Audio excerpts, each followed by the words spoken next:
കഴിഞ്ഞ 10 വർഷക്കാലമായി ഭരിച്ചു. ഇവിടെ പ്രകാശൻ മാസ്റ്റർ പറഞ്ഞു ഇടത് ഗവൺമെൻറ്റിൻ്റെ നയങ്ങൾ തുടർന്നാൽ മതി, അതങ്ങ് തുടർന്നു കഴിഞ്ഞാൽ ഇവിടെ സാധാരണക്കാരൻ്റെ പ്രശ്നങ്ങൾ തീരുന്നു. പ്രകാശ് മാസ്റ്റർ ഏത് ലോകത്താണ് ജീവിക്കുന്നത്? കഴിഞ്ഞ 10 വർഷക്കാലമായിട്ട് ഇവിടെ സാധാരണക്കാരന് ജീവിക്കാൻ കഴിയാത്ത രീതിയിലുള്ള വിലക്കയറ്റമാണ് നടന്നിരിക്കുന്നത്.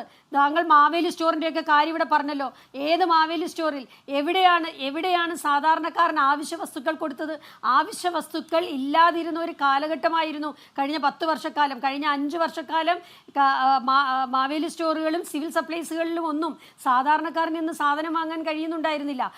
പിന്നെ ഏറ്റവും പ്രധാനപ്പെട്ട ഒരു കാര്യം പറയാം.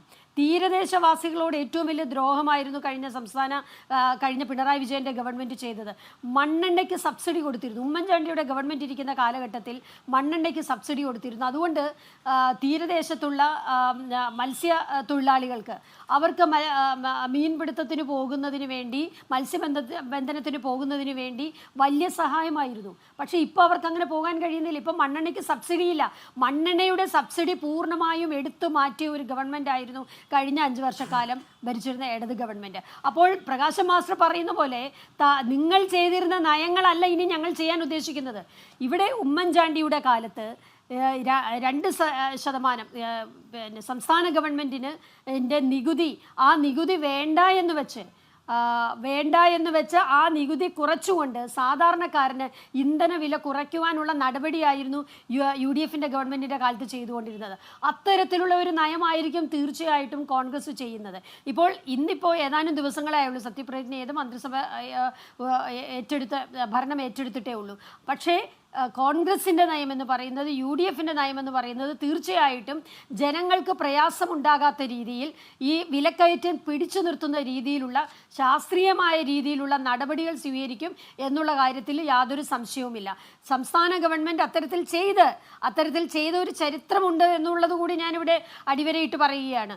അതേസമയം കഴിഞ്ഞ 5 വർഷക്കാലം ഭരിച്ചിരുന്ന സംസ്ഥാന ഗവൺമെൻറ് എന്തായിരുന്നു ശ്രീ TN ബാലഗോപാൽ പറഞ്ഞത്? ധനകാര്യ വകുപ്പ് മന്ത്രി അന്നത്തെ ധനകാര്യ വകുപ്പ് മന്ത്രി പറഞ്ഞത് ഒരു കാരണവശാലും നികുതി വെട്ടിക്കുറയ്ക്കാൻ കഴിയില്ല. നികുതി വെട്ടിക്കുറച്ചാൽ ഇവിടെ ഫിനാൻഷ്യൽ ബേർഡൻ ഉണ്ടാകും, കൂടുതൽ ഫിനാൻഷ്യൽ ബേർഡൻ ഉണ്ടാകുമെന്ന് പറഞ്ഞു. എന്ന് മാത്രമല്ല 2% അധികം സെസ് ഏർപ്പെടുത്തി.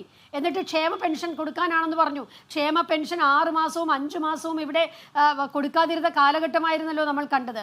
തെരഞ്ഞെടുപ്പ് വരുമ്പോൾ മാത്രം ക്ഷേമ പെൻഷൻ കൊടുക്കുന്നു. അപ്പോൾ ക്ഷേമ പദ്ധതികൾ കൊടുക്കാനെന്ന് പറഞ്ഞ് അധിക സെസ് വാങ്ങിച്ച് വീണ്ടും വിലക്കയറ്റം ഉണ്ടാക്കുന്ന ഒരു പ്രവണതയായിരുന്നു കഴിഞ്ഞ ഗവൺമെൻറ്റിൻ്റെ കാലത്ത്, LDF ഗവൺമെൻറ്റിൻ്റെ കാലത്ത് കണ്ടത്. പക്ഷേ ഇനിയും അങ്ങോട്ട് തീർച്ചയായിട്ടും UDF സംബന്ധിച്ച് ജനങ്ങളുടെ ഈ വലിയ പ്രയാസം മനസ്സിലാക്കി ഇവിടെ സാധാരണക്കാരായ വീട്ടമ്മമാർ സംസാരിച്ചല്ലോ. തീർച്ചയായിട്ടും വീടുകളുടെ സാധാരണക്കാർ, അമ്മമാരൊക്കെയാണ് ഏറ്റവും അധികം ഇതിൻ്റെ ദുരന്തം അനുഭവിക്കുന്നത്. അടുക്കളയുടെ ബഡ്ജറ്റാണ് ഏറ്റവും അധികം താറുമാറാകുന്നത്. ഇവിടെ സാധാരണക്കാരായ കച്ചവടക്കാർ, അവർക്ക് കച്ചവടം നടത്താൻ കഴിയാത്ത അവസ്ഥ. അപ്പോൾ ഇതെല്ലാം അഡ്രസ്സ് ചെയ്യപ്പെടേണ്ടതാണ് എന്നുള്ള കാര്യത്തിലൊരു സംശയവുമില്ല.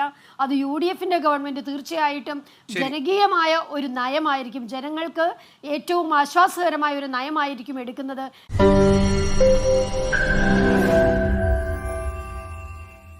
ലോകത്തെവിടെയായാലും ഏത് സമയത്തും 24 വാർത്തകളും ഓഗ്മെന്റഡ് റിയാലിറ്റി പാക്കേജുകളും എക്സ്പ്ലെയിനറുകളും വിശദമായി കാണാൻ ഞങ്ങളുടെ YouTube ചാനൽ നിങ്ങൾക്ക് സബ്സ്ക്രൈബ് ചെയ്യാം.